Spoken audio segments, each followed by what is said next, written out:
नुकत्याच दोन महत्त्वाच्या घटना अशा घडलेल्या आहेत की रेवंत रेड्डी तर आपल्या सर्वांना माहिती आहे. तेलंगणाचा मुख्यमंत्री, कुप्रसिद्ध मुख्यमंत्री, त्याला कुप्रसिद्धच म्हणावं लागेल.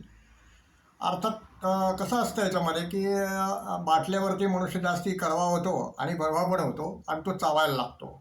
तसं ते बाटलेलं कुत्रं जे असतं ते जास्ती चावकं होतं असं म्हणतात. त्याप्रमाणे पूर्वी संघाशी संबंधित होता हा रेवंत रेड्डी.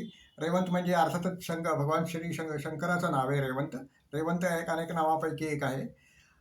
तो अखिल भारतीय विद्यार्थी परिषदेशीही संबंधित होता, संघाशी संबंधित होता. परंतु नंतर सोनिया गांधींनी यू केल्यामुळे मग तो तिकडे वळला आणि मग नंतर तो तिथलाच झाला. आणि तिथलाच जसा झाला तसा तो भुंकत सुटला. आणि तो भुंकत कशावरती सुटला तर हिंदू धर्मावरती, हिंदू परंपरांवरती, हिंदू श्रद्धेवरती आणि हिंदू व्यक्तींवरती असं वारंवार त्याचं भुंकणं चालू झालेलं. मध्यंतरीच्या काळामध्ये तो म्हणाला की काँग्रेस मुसलमानांसाठी आहे, मुसलमान काँग्रेस बळे आहेत, काँग्रेसमुळे मुसलमान आहेत आणि मुसलमानांमुळे काँग्रेस आहे, हे असं बोलला.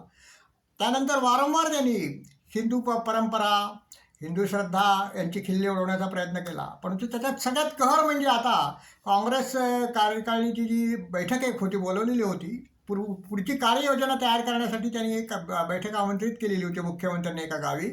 त्या गावामध्ये बोलताना तो असं बोलला की कशा विचित्र देवदेवता आहेत बघा हिंदू धर्मामध्ये, की जे लग्न न केलेले लोक आहेत ते भगवान हनुमानाला देव मानतात. दोन पत्नी असलेला देव आहे त्याला बाकी दोन पत्नी असलेले लोक मानतात. कोणी दारू पिणारे बेवडे जे आहेत ते याला मानतात. म्हणजे त्याला असं म्हणायचं होतं शंकराला मानतात. म्हणजे थोडक्यात काय आहे, त्यांनी प्रत्येक हिंदू दैवताची खिल्ली उडवली, टिंगलटवाळी केली, कुचेष्टेचा विषय बनवला आणि अत्यंत नीच पद्धतीने हिंदू धर्माच्या श्रद्धांशी खेळण्याचा त्यांनी प्रयत्न केला. आणि अर्थातच काँग्रेसच्या एकूण तत्त्वज्ञानाचा हा भाग म्हणून तो करतो आहे, यात काही शंका नाही आहे. कारण काँग्रेसचा तत्त्वज्ञानाचा एक भाग म्हणजे विखारी हिंदू विरोध हा आहे. विखारी हिंदू विरोध करून मुसलमानांची मतं मिळवणं आणि त्याद्वारे आपला कट्टर मुस्लिम चेहरा लोकांसमोर, मुसलमानांसमोर आणणं आणि मुस्लिम लीगमध्ये रूपांतर करणं हे काँग्रेस सध्या ध्येय धोरण आहे. आणि त्या ध्येय धोरणाला साजेसाच असा हा माणूस वागतोय. मलाही तो पूर्वीचा काही का असे ना, त्याच्याशी काय देणं घेणं नाही, पण जो आत्ता जो बोललेला आहे त्याच्या विरुद्ध कठोर विरोध भारतीय जनता पक्षाने पण करायला पाहिजे. त्यांनी थोडाफार विरोध केलेला आहे तसा तो, परंतु तसं रस्त्यावरून त्याच्या विरुद्ध आंदोलन व्हायला पाहिजे, त्याच्या विरुद्ध कायदेशीर कारवाई करण्यात आली पाहिजे. कारण घटनादत्त अधिकाराचा भंग मुख्यमंत्र्यांनी केलेला आहे, धर्मश्रद्धांचा त्यांनी हे केलेला आहे, पूर्णपणे गोमर्द केलेला आहे. याद्वारे त्याच्यावरती कोर्टामध्ये फिर्याद दाखल करणं, खटला दाखल करणं अत्यावश्यक आहे.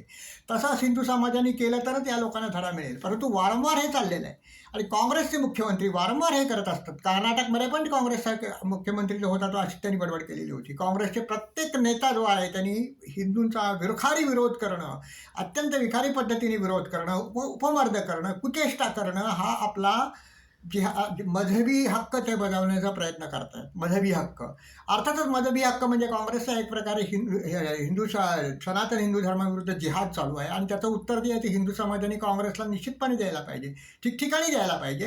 नुसतं तिथे तेलंगणामध्ये करून उपयोग नाही, महाराष्ट्रातल्या काँग्रेसवाल्यांना पण त्याचा जाब विचारला पाहिजे. असं जर भारतीय जनता पक्ष किंवा कुठल्या माणसाने कुठे काही केलं असं तर लगेच इथले कुत्रे भुंकायला तयार झाले असे त्यांच्या विरुद्ध.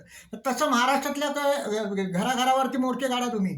भारतीय जनता पक्ष किंवा हिंदुत्ववाद्यांनी तेलंगणामध्ये जे त्यांनी पाप केले, ते कुत्रं हुंकलेलं आहे, त्याचा बुट्ट काढण्यासाठी इथे महाराष्ट्रातल्या काँग्रेसी नेत्यांना पण जाब विचारला पाहिजे की हे तुमचं धोरण आहे का म्हणून, द्या उत्तर ह्याचं. असं आक्रमक पद्धतीने काँग्रेस विरुद्ध आता लढण्याची वेळ आलेली आहे. कारण याच्यामध्ये एक हे दिसत आहे की जसे जसे दिवस वाढत जातील तसं काँग्रेस उतावीळ होईल मुस्लिम लीग स्वतःला बनवण्यासाठी आणि हिंदू धर्माला चावा घेण्याचे त्यांचे प्रकार वाढत जातील. तर त्याला वेळातच जनतेने किंवा कायदेशीररित्या गोळ्या घातल्या पाहिजेत, कायद्याच्या गोळ्या घालून त्यांना आतमध्ये टाकलं पाहिजे. ही तर त्यांची वस्तुस्थिती आणली नाही तर ते अजून भुंकडं चालूच ठेवतील. हे जे कुत्रं जे जास्ती पिसाळलेलं आहे त्याला लवकरात लवकर कायदेशीर गोळ्या घातल्या पाहिजेत आणि त्याला आतमध्ये टाकलं पाहिजे.